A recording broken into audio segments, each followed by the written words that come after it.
بسم اللہ الرحمن الرحیم۔ ناظرین کرام، آج کی داستان عثمانی بحری قذاق ترگت اور پیالے کے نام ہے۔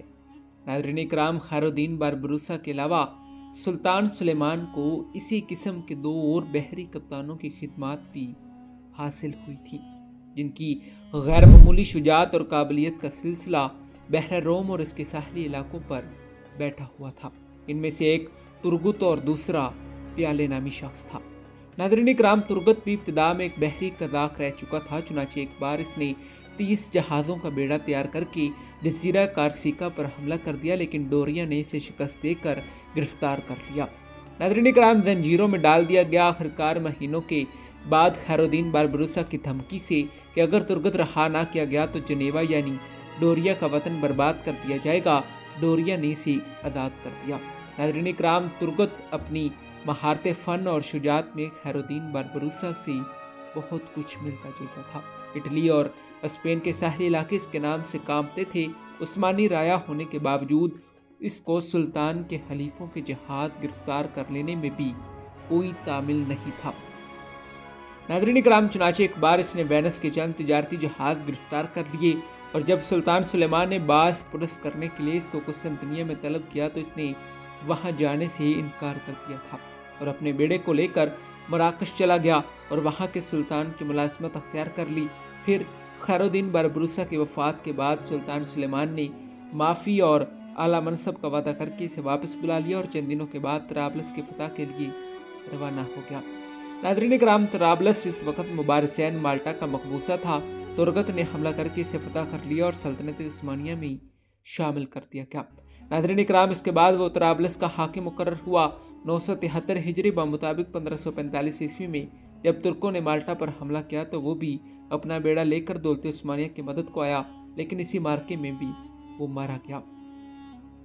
ناظرین کرام، اس کے بعد پیالے بھی ایک مدت تک بحری قذاق رہ چکا تھا۔ پھر اس نے سلطان سلیمان کی ملازمت اختیار کر لی اور رفتہ رفتہ عثمانی بیڑے کا امیر البحر مقرر ہو گیا۔ 967 ہجری بمطابق 1560 عیسوی میں 200 جہازوں کا ایک عظیم الشان عیسائی بیڑا طرابلس کو ترکوں سے واپس لینے کے لیے ڈوریا کی سرکردگی میں روانہ کیا گیا تھا۔ پیالے اس کے مقابلے کے لیے درہ دانیال سے نکلا اور عثمانی جزیرہ جربہ کے قریب، جس پر عیسائیوں نے اپنی فوجیں اتار دی تھیں اور ایک قلعہ بھی تعمیر کر دیا گیا تھا، 14 مئی 1560 عیسوی کو ڈوریا کے بیڑے پر حملہ آور ہو کر اسے نہایت سخت شکست دی۔ ناظرین کرام، عیسائیوں کے تقریباً 50,000 جہاز برباد ہو گئے اور 7 گرفتار کر لیے گئے۔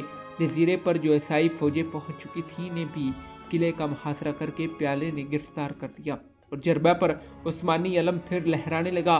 اس کے بعد اس نے اردن کے صوبے جو الجزائر کے مغرب میں واقع ہے حملہ کر کے اسے سلطنت عثمانیہ میں شامل کر دیا۔ ناظرین کرام، 973 ہجری بمطابق 1565 عیسوی میں جب مالٹا پر حملہ ہوا تو وہیں عثمانی بیڑے کا امیر البحر مقرر ہوا۔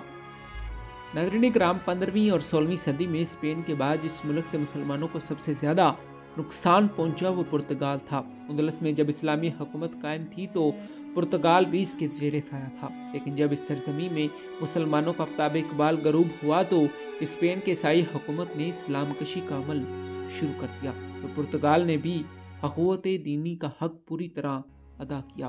ہندوستان، چین، سیام، جاوا، سماترا، جزائر ہند، سیلیون، ملیبار، مومباسا، زنجبار، حبش، مصر و عرب وغیرہ مشرقی ممالک کی بحری تجارتیں عرب تاجروں کے ہاتھوں میں تھیں۔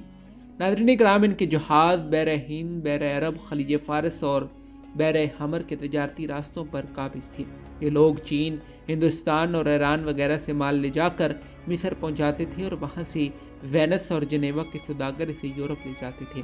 پھر اسی طریقے سے یورپ کا مال عربوں کے جہازوں پر ہندوستان، ایران اور چین وغیرہ مشرقی ملکوں میں پہنچتا تھا۔